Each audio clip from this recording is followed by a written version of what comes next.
Yeah! Hi Clash Nations! I'm Rian and I'm from San Carlos City, Pangasinan.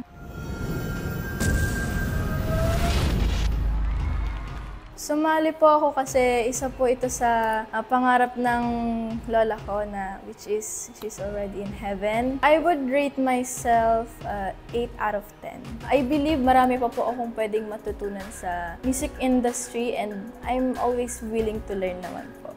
Naniniwala po ako na ako po dapat ang manalo ngayong The Clash 2024 dahil kaya ko po manalo sa mga ganitong competition kahit ako po ay bata lamang at para po maiahon ang aking pamilya sa hirap. Again, this is Janaya Rian. Bye!